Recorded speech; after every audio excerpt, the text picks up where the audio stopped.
Welcome to the show. My name is Ibrahim Sani. We are focusing on initiatives as well as businesses that are coming back to be resilient against the pandemic. One such organization is Move for Hope. It's a fundraising campaign on a mission to raise, I think 50,000 ringgit or 100,000 ringgit for refugee families at Hope Learning Center who have been struggling with the nationwide transition to online education during the pandemic. Joining me are the founders of the organization. Let's start with Amira Kamaluddin. Can you tell us a little bit more about Move for Hope? Hi, can you hear me properly? Yep. We're all good. Okay, so Move for Hope is a fundraising initiative aimed to help the refugee community attached to Hope Learning Center. Hope Learning Center is a refugee school located in Cheras. And essentially our mission was to raise 100,000 ringgit by the end of March so that we can give them access to an online education. They already have a SIM card Wi-Fi plan that essentially allows them to still continue with online learning. But after speaking to all the different families, we realized that their connection is very, very poor in order to continue with online learning. So our goal is to get 54 Wi-Fi routers so that all 54 families attached to this school can receive better Wi-Fi in order to continue with online learning. And the way we actually did that was we hosted a myriad of different fitness classes ranging from HIIT, spin, yoga, Pilates. We also did dance classes, salsa, Afro, contemporary, all of that good stuff. We hosted, I think, 110 classes altogether, starting February 15th all the way to March 15th. So we just finished yesterday. And in order to raise this 100K, it's basically how it kind of went was everyone had to pay a minimum of 30 ringgit to join these classes, and slowly as it all added up, we're so grateful to say that we're at 128,000 ringgit now that we finish our classes section of our initiative. But yeah, that's basically it. It's brilliant, right, for you guys to actually overhit the target. Let's move on to Jaan right now. Did you guys expect that such a target would be surpassed, or you just set a number and hopefully you hit the mark?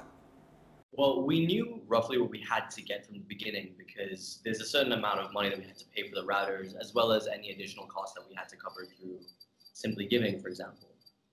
What we didn't expect was how fast we'd reach the targets that we reached.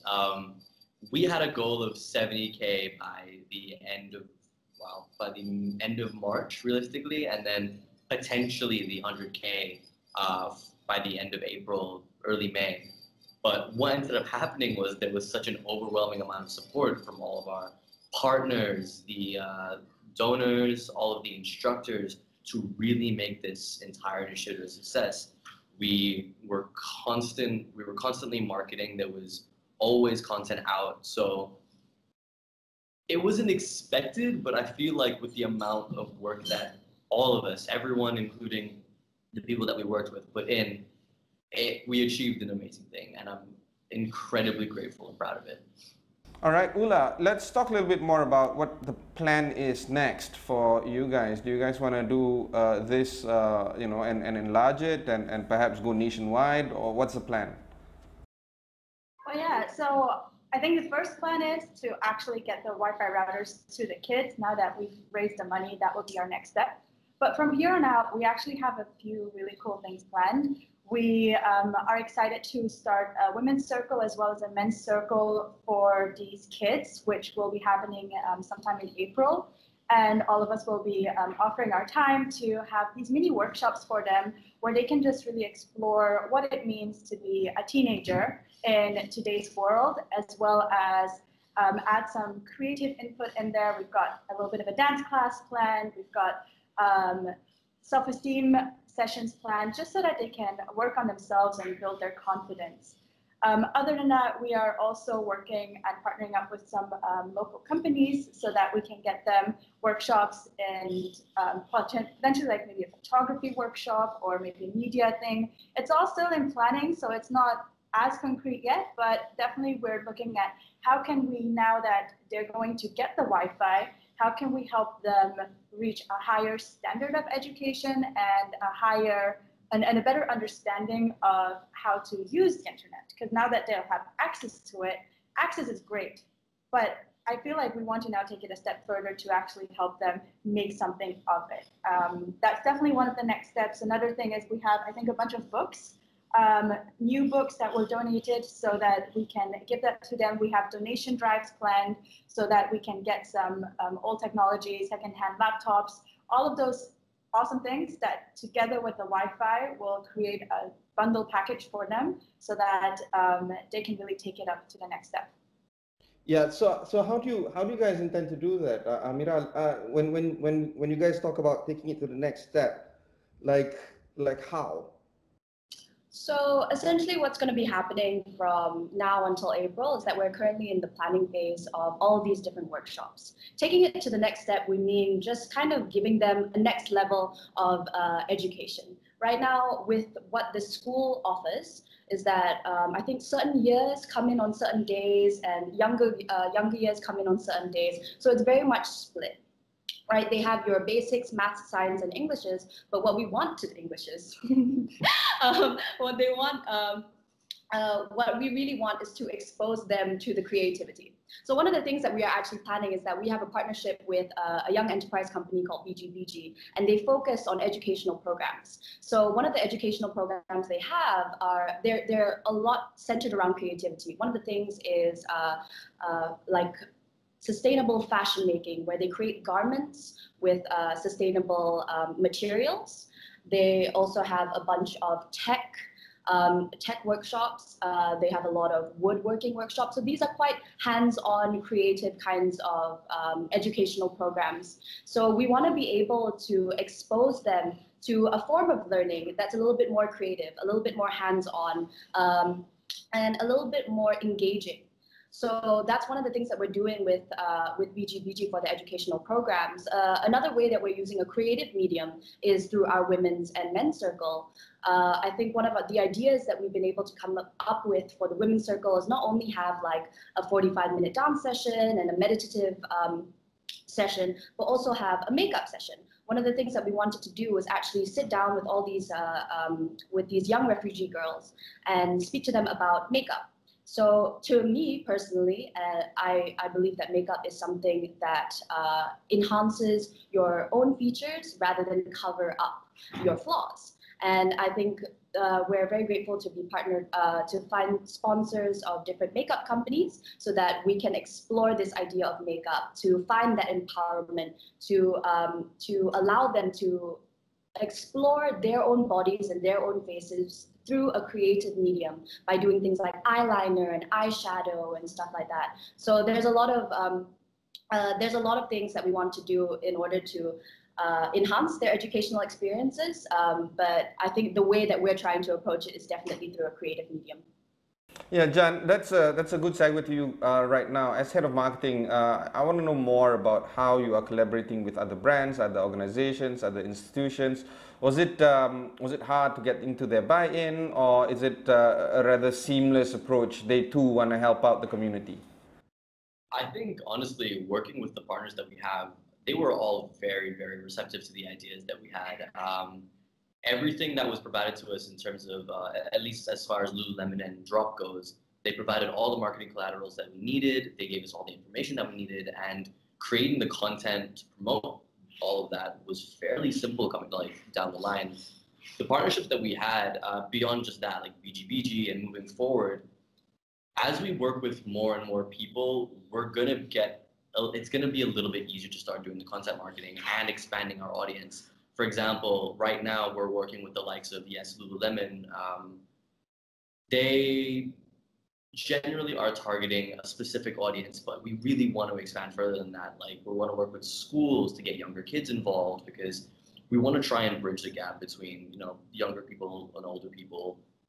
Because I think part of what made us particularly successful was the fact that we're in a very transitional stage right now. Most of us are coming out of school, but we're very adept at using social media. As a result, the marketing was, I wouldn't say simple, it was a lot of hard work, but it made using that medium to attract an incredibly large audience that honestly, again, none of us really thought that we'd hit in the time frame that we did much easier. And the only way at this point that I can see to expand is to tap into other audience bases, whether that's through schools, whether that's through bigger and bigger companies who have been, again, incredibly receptive. All of the people that we're partnering with want to help give us their contacts, want to promote us on their platforms, and that has made life a lot easier. That being said, we do have a certain number of goals that we would like to keep to. Of course, we haven't, at a very, very superficial standing in that regard is our follower count.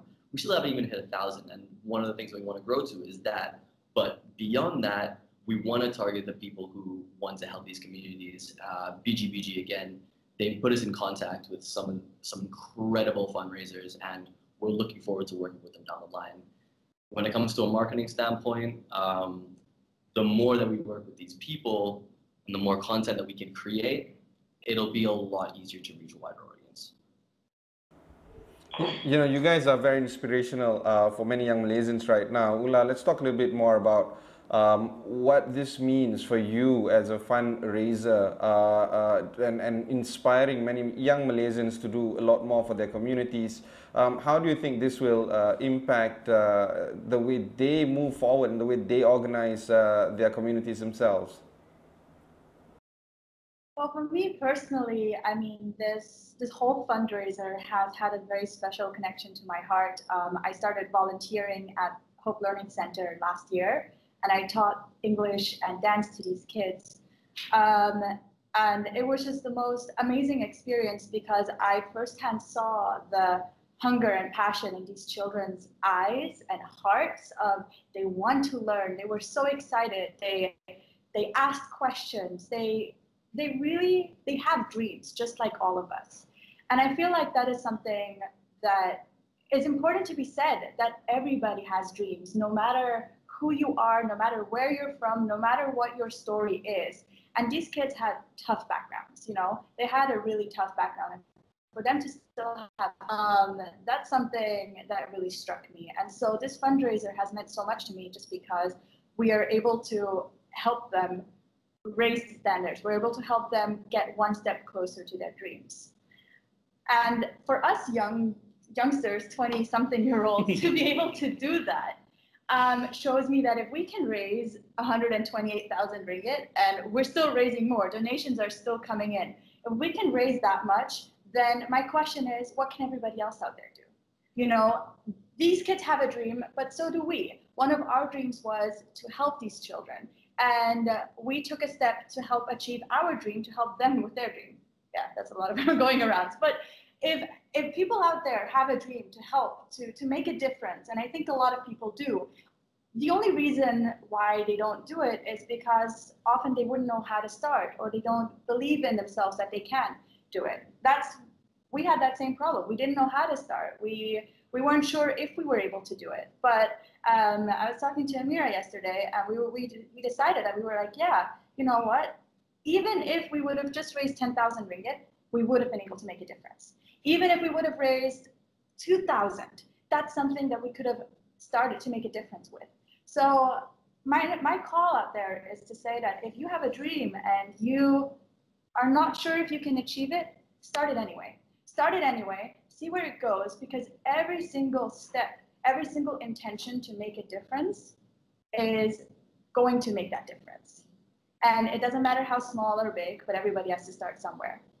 So that's what this fundraiser means to me, and I think that everybody can. So how did you guys start?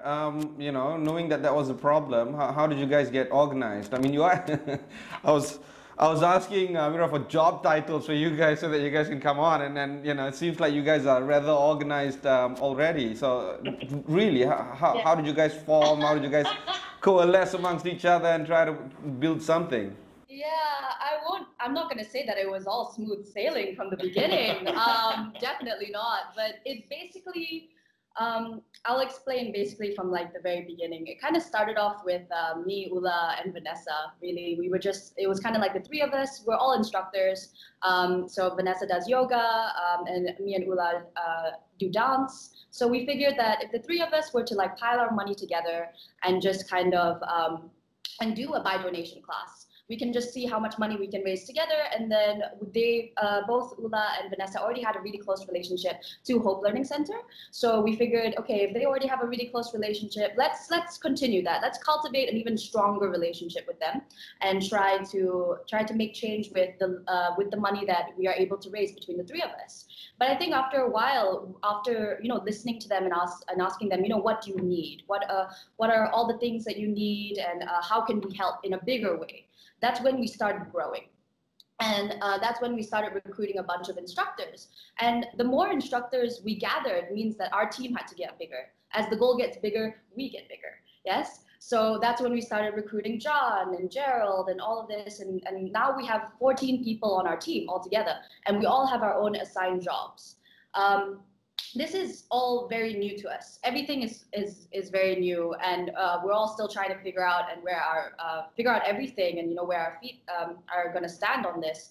That I think that we started small, and then we slowly got our way there. Like, we didn't have like 14 people in there at the beginning. It started off with 3, then we added 2 more, and then 3 more, and then 2 more. So we knew where we needed people.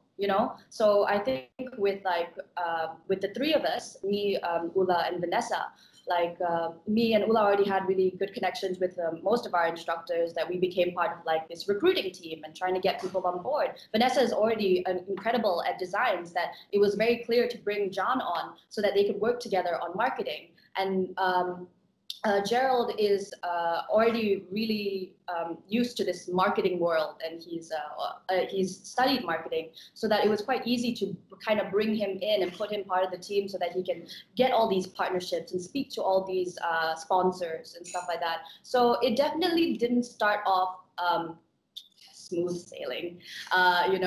It comes with its rockiness. It comes with its own problems, because we're still trying to figure out things, and where there are a lot of different things that we didn't really consider that kind of just popped up that we had to like immediately fix. So it's as it goes, we learn more, and once we learn from our mistakes, we continue on. I think the good thing about our team, and one of the best parts about our team, is that we're all friends. We're all around the same age. We're all quite close, and I try my best to ensure that we're all working together. We're all doing our job, and we all love each other, and we all have the same intentions, we all have the same passions, so that when we move forward in where we want to go, we all know that we're working on the same mindset, we're all working with the same drive, so that we can go to that goal that we all know that we want to achieve. So now, what's the plan next for you guys? Are you guys going to do this full time for a long time, or are you guys going to start to think about how to make this an autopilot? Is there a termination date even? Is there an ability for you guys to partner up with another charity organization and see if these great efforts can be continued by them? What's the plan? Well, currently there's a lot of smaller things, right? We don't want to bite off more than we can chew. Right, we're all still very young. We still want to go and explore the world and do our own things. Some of us are still studying. Some of us just started working. We want to find our feet first. I think this was definitely a sign that we can do this. This is something that we can definitely 100% do. And we will not stop helping. We have all these little things, right? The fundraiser was a huge thing. It's a month-long worth of working every day. We're posting every day. We're getting classes on. Doing 110 classes is not something that's easy to organize. And we understand that we put our whole hearts and souls into that. And now it's just kind of, let's just see the smaller things that we can do. So like those workshops and those circles and those donation drives and stuff like that. And then once we see where we are in this phase, then we can really think about, how big do we want this to go? Of course, we understand that what we achieved is incredible. We're all very, very grateful. We all worked really, really hard. So like, because we know how big we managed to make this, of course, in our souls, in our hearts, we want to make it even bigger. Of course, we want to get there at some point. But the thing is that I think that for now, just in terms of where all of us are in our lives, and to speak truthfully, is that we will continue to help in ways that we can, and we'll do as much as we can. But in order for us to truly give to all of these kids, we have to find ourselves first. And if people want to partner up, and if people want to learn more, where do they go and find you guys? So we are on Instagram. We are moveforhope.my, and you can also email us at mfh.moveforhope@gmail.com. And we're all also on Instagram. So if you manage to find us on Instagram, then it will definitely link you to that page. But yeah, those are the two kind of platforms that we generally use, our email and our Instagram. Fantastic. Any final words from Ula or Jaan? As far as it goes, anybody who wants to partner up with us, anybody who is willing to help out, because we want to continue doing what we do, and there's no way we're stopping, especially as far as we've come so far. I want to I very much, I don't know about these two, I'm pretty sure that we're all on the same page here, but all of us really want to continue making a difference, and we want to expand, and that requires a lot more help. Helping out with Hope Learning Center has been amazing, but we want to continue to making change, and the more we do that, the bigger we're going to have to get, the more partnerships we're going to have to get. So again, we're incredibly responsive. All of us will be, any one of us will be on the Instagram or email at some point. So anybody who wants to reach out to us, even if you're a volunteer, no matter how big or small, all the help matters. Yeah, I think that just to reiterate what Jaan said about bridging that gap between the generational differences, we're very much open to a lot of different partnerships. Not only are we considering and also partnering up with a bunch of students still in school, they're around like 15 to 16 years old. We're also very much open to speaking to all of these big companies. You know, we want to be able to give everyone the opportunity to help. You know, there's no such thing as having too many hands on deck, you know, when it comes to something like this. When it comes to helping this bigger community, we're going to need more people. We're going to need people who care. We're going to need people who believe in our cause and want to help and want to push us forward. Because the more that the bigger our community gets, the bigger Move for Hope gets, the more resources, the more hands on deck, the more people that can help Hope Learning Center. And that's really our goal, isn't it? And Ula? Yeah, no, absolutely. Everything that they said. And also, on top of like all the partnerships, just if people want to volunteer to teach in the school, that is already, like, you cannot imagine how big of a help someone who is committed and wants to teach at a school is. These kids, they are so hungry for learning, for getting to know everything out there in the world, for getting new teachers in. So if people out there are like, I don't know how to help, I don't have a lot of money, but I have time. If someone like that is out there, come and volunteer, come and give your time at the school and just see these kids. And trust me, they'll transform the way you see life. So I think that in itself would also be a huge help, and we're always open to helping organize volunteers getting into Hope Learning Center. And I absolutely know that just as grateful as we are for all the support we've been getting, they will be even more grateful for any support that they can get as on a volunteer basis. So yeah. Jaan, Ula, and of course Amira, you guys are really inspiring a lot of us right now, and I can't wait to see what you guys are doing next. But that is all the time we have for the time being. Remember, if you want to find out more, go for or search for moveforhope.my. They are there, and of course, if you want to donate and give out some of the kind of either time or money, as you heard just now, please feel free to reach out to them.